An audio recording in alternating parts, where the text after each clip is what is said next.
કેમ છો મિત્રો બધા મજામાં જશે તો મિત્રો આજના વિડીયોમાં હું તમને લાઈવ ડીજે મિત્રો આગળ મારી YouTube ચેનલમાં જે છે તમને બેંક એકાઉન્ટ એડ કરતા શીખવાડીશ કઈ રીતે એડ કરવું એ આખી પ્રોસેસ સમજાવીશ ને લાઈવ ડિટેલ એડ કરવાનું તો વિડીયો એન્ડ સુધી જોતા રહેજો એ પહેલા કહી દઉં મિત્રો તમને ના ખબર હોય કે YouTube ચેનલમાં ક્યારે બેંક એકાઉન્ટ એડ કરવું તેની ઉપર મેં ફૂલ ડિટેલમાં વિડીયો બનાવેલો છે આપણી ચેનલ ઉપર છે અથવા લિંક ડિસ્ક્રિપ્શનમાં આપીશ એ વિડીયો જરૂર જોજો એ પછી તમે આ વિડીયો જોજો એટલે તમને ખબર પડી જાય કે YouTube ચેનલમાં ક્યારે બેંક એકાઉન્ટ એડ કરવું તો મિત્રો YouTube ચેનલમાં બેંક એકાઉન્ટ એડ કરવા માટે તમે સાઈડમાં મારી મોબાઈલની સ્ક્રીન જોઈ શકો છો એ પહેલા જો મિત્રો તમને વિડીયો ગમે તો લાઈક કરજો ચેનલને સબસ્ક્રાઇબ કરી બેલ આઇકન દબાવજો તમે ઓનલાઈન YouTube ની મદદથી ડિજિટલ માર્કેટિંગની મદદથી અથવા એમ પણ જો તમે ઓનલાઈન પૈસા કમાવા માંગતા હો તો આપણી ચેનલ ઉપર ઘણા બધા વિડીયો છે બધા વિડીયો તમે જઈને જોઈ શકો છો ચાલો જાણીએ મિત્રો YouTubeમાં બેંક એકાઉન્ટ કઈ રીતે એડ કરવું તો તમે સાઈડમાં મારા મોબાઈલની સ્ક્રીન જોઈ શકો છો મિત્રો તો સૌથી પહેલા તમારા મોબાઈલમાં જે પણ બ્રાઉઝર હોય એ બ્રાઉઝર ઓપન કરી દેજો અને તમારે આગળ સર્ચ કરવાનું છે ઠીક છે મિત્રો Google AdSense એકાઉન્ટ તમે જેવું Google AdSense એકાઉન્ટ સર્ચ કરો છો એટલે તમે સ્ક્રોલ કરજો અથવા જોજો જે પણ આ રીતે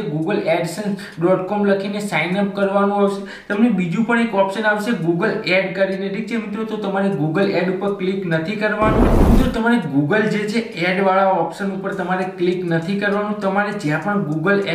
AdSense આ રીતે લખ્યું એની પર ક્લિક કરવાનું છે તમે જેવું ક્લિક કરશો એટલે તમારામાં જેટલા પણ ઠીક છે મિત્રો જીમેલ આઈડી હશે બધા જીમેલ આઈડી આવી જશે જે ઠીક છે મિત્રો જે પણ YouTube ચેનલ મોનેટાઇઝેશન કરવા વખતે તમે જે પણ ઠીક છે મિત્રો જીમેલ આઈડી થી AdSense એકાઉન્ટ બનાવ્યું એ AdSense એકાઉન્ટ તમારે સિલેક્ટ કરવાનું છે એ જીમેલ આઈડી સિલેક્ટ કરવાની છે તો હું અહીં કરી જીમેલ આઈડી છે સિલેક્ટ કરીશ એની ઉપર ક્લિક કરીશ ક્લિક કરશો એટલે તમારું AdSense એકાઉન્ટ છે કંઈક આ રીતે ઓપન થઈ ગયું છે તમે પહેલી વાર એકાઉન્ટ એડ કરો છો અથવા તમારે ઓલરેડી એકાઉન્ટ એડ કરેલું છે અને ચેન્જ કરવું છે તો પણ આ રીતે કરી શકો છો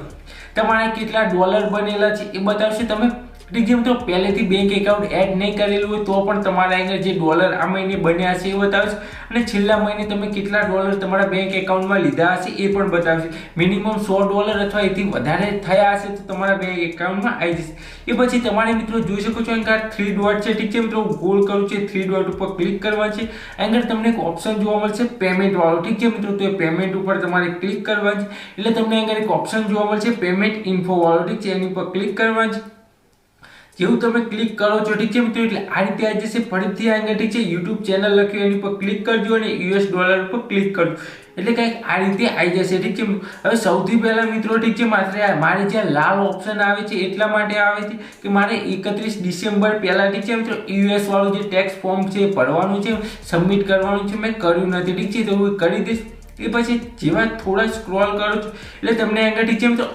બેંક એકાઉન્ટ એડ કરવાનું આવશે અથવા તમે ઓલરેડી એડ કરેલું હશે તો કંઈક આ રીતે બતાવશે તો હું મેનેજ ઉપર ક્લિક કરું છું ઠીક છે મેનેજ પેમેન્ટ મેથડ ઉપર ક્લિક કરું છું તમારે આગળ એડ બેંક એકાઉન્ટનું ઓપ્શન આવશે તો એની ઉપર ક્લિક કરવાનું ધારો કે આ રીતે આવશે ઠીક છે એડ પેમેન્ટ મેથડ લખેલું આવશે ઠીક છે મિત્રો તો તમારે એડ પેમેન્ટ મેથડ ઉપર ક્લિક કરવાનું છે જેવું ક્લિક કરશો એટલે તમારે આગળ બધી ડિટેલ ભરવાની છે ડિટેલમાં સૌથી પહેલા તમને બેનિફિશિયરી આઈડી પૂછે જે ઓપ્શનલ છે તમારે ભરવાની જરૂર નથી એ પછી તમારે આગળ બેંક એકાઉન્ટમાં જે પ્રમાણે તમારું નામ હોય એ પ્રમાણે લખજો હું નામ લખી દઉં એ પછી તમારે આગળ તમારા બેંકનું જે પણ નામ હોય એ લખી દેવાનું છે ઠીક છે એ પછી તમારે IFSC કોડ નાખવાનો છે IFSC કોડ ક્યાં મળશે તમારી જે પણ બેંકની પાસબુક હોય એની શરૂઆતમાં ઉપર જ તમને IFSC કોડ લખેલો હશે IFSC કોડ નાખી દેવાનો છે અહીં લખી દેવાનો છે તો હું અહીં ઠીક છે મિત્રો મેં મારો ઓલરેડી IFSC કોડ લખેલો છે તો હું અહીં લખી દઉં છું ઠીક છે મિત્રો જોઈ શકો છો IFSC કોડ છે પેસ્ટ કરી દઉં છું એ પછી મિત્રો તમારે લખવાનો છે બેંકનો શિફ્ટ કોડ ઠીક છે મિત્રો હવે તમારે લખવાનો છે બેંકનો શિફ્ટ કોડ લખવાનો છે જે મેં ઓલરેડી લખી દીધો છે હવે મિત્રો તમારા બેંકનો શિફ્ટ કોડ છે તમને ઠીક છે તમારી બેંકની પાસબુક ઉપર જોવા નહીં મળે તો તમારે બેંકનો શિફ્ટ કોડ ક્યાંથી લેવો તમે ઓનલાઈન ફાઇન્ડ કરી શકો છો ઘણી બધી વેબસાઇટ ઉપરથી અથવા મિત્રો તમારે સિમ્પલી શું કરવાનું છે તમારે જે પણ બેંકમાં તમારું બેંક એકાઉન્ટ હોય તમારે બેંકમાં જવાનું છે તમારે તમારા બેંકના મેનેજરને જઈને એટલું કહેવાનું છે કે મારે ઇન્ટરનેશનલ પેમેન્ટ આવવાનું છે ગૂગલ એડસનની મદદથી, એની માટે મારે ઠીક છે તો બેંક એકાઉન્ટની ડિટેલ નાખવાની છે, જેમાં મારી સ્વિફ્ટ કોડ માગે છે. તો મને આપણી જે પણ બેંકનો સ્વિફ્ટ કોડ હોય આપો. જો તમારી કોઈ પણ નોર્મલ ગામડાની બેંક હશે ઠીક છે તો તે બેંકનો સ્વિફ્ટ કોડ નહીં હોય તો તમને જે એની મેન બ્રાન્ચ હશે એનો સ્વિફ્ટ કોડ આવશે અને તમારે નાખવાનો છે. બાકી તમે કોઈ અમદાવાદ, સુરત કે એવી મોટી સિટીમાં રહો છો અને ત્યાં આગળ તમારું ઠીક છે બેંક એકાઉન્ટ છે તો ત્યાં આગળ તો તમને આરામથી સ્વિફ્ટ કોડ મળી જશે. તો સ્વિફ્ટ કોડ નાખી દેજો. સ્વિફ્ટ કોડ નાખ્યા પછી તમારે આગળ તમારું 2 વાર તમારું જે પણ બેંક એકાઉન્ટ હોય નંબર હોય નાખી દેવાનો છે ઠીક છે.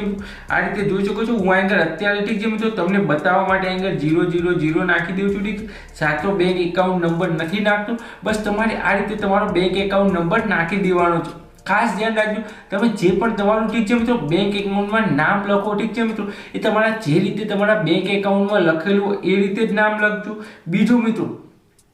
તમે જે આઈએફસી કોડ નાખો એ ચેક કરજો, જે રીતે તમારી પાસબુકમાં હોય એ જ રીતે નાખજો. એ પછી સ્વિફ્ટ કોડ મેં તમને કહી દીધું તમારી બેંકની પાસબુકમાં નહીં હોય તમે ઓનલાઈન ફાઇન્ડ કરી શકો છો, અથવા ઠીક છે મિત્રો તમે કસ્ટમર કેરમાં કોલ પણ કરી શકો છો. તમારી જે બેંક હોય એના કસ્ટમર કેરમાં કોલ કરી શકો છો, અથવા મિત્રો તમે તમારી બેંકમાં રૂબરૂ જઈ શકો છો ઠીક છે. અને તમારા જે પણ બેંક મેનેજર હોય અથવા કાઉન્ટર ઉપર જઈને કહેશો કે મારે સ્વિફ્ટ કોડ જોઈએ છે તો એ તમને સ્વિફ્ટ કોડ આપી દેશે અને સ્વિફ્ટ કોડ નાખી દેવાનું છે. એ પછી તમારે આગળ જે રીતે મેં કીધું એ રીતે ઠીક છે મિત્રો તમારે આગળ બેંક એકાઉન્ટ છે ઠીક છે તમારે તમારું બેંક એકાઉન્ટ છે નાખી દેવાનું છે. એ પછી આગળ સેટઅપ પ્રાઇમરી બેંક એકાઉન્ટ લખી એની પર તમારે ટિક કરવાનું છે. ટિક કર્યા પછી મિત્રો સેવ કરી દેવા છે. હું ટિક નથી કરતો કેમ કે મારે ઓલરેડી એક બેંક છે સેવ છે. એ પછી સેવ ઉપર ક્લિક કરી દેવા છે ઠીક છે મિત્રો. તમે જેવું સેવ ઉપર ક્લિક કરશો ઠીક છે મિત્રો એટલે વેરિફિકેશન થશે. વેરિફિકેશન થયા પછી જોઈ શકો છો આપણું બેંક એકાઉન્ટ છે એડ થઈ ગયું છે. તો મારું ઓલરેડી પ્રાઇમરી આ રીતે એક એડ હતું અને બીજું મેં એડ કરી દીધું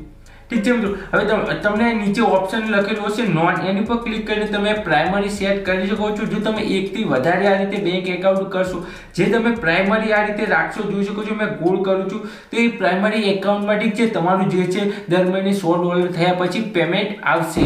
બસ મિત્રો આ વિડીયોમાં આટલું જ ઠીક છે. આપણે જે છે ઠીક છે મિત્રો બેંક એકાઉન્ટ એડ કરી દીધું છે ઠીક છે મિત્રો. તો બસ મિત્રો આ વિડીયોમાં આટલું જ, છતાં પણ તમારે કાંઈ પણ જાણકારી જોતી હોય ઠીક છે મિત્રો તો નીચે કોમેન્ટ કરજો. યુટ્યુબના વિશે અથવા કોઈ પણ વધારે જાણકારી જોતી તો ડિસ્ક્રિપ્શનમાં મેં મારી ઇન્સ્ટાગ્રામ આઈડી આપેલી છે, ત્યાં મને ફોલો કરીને મેસેજ પણ કરી શકો છો. આપણે મળશું આવા એક જોરદાર નવા વિડીયોમાં.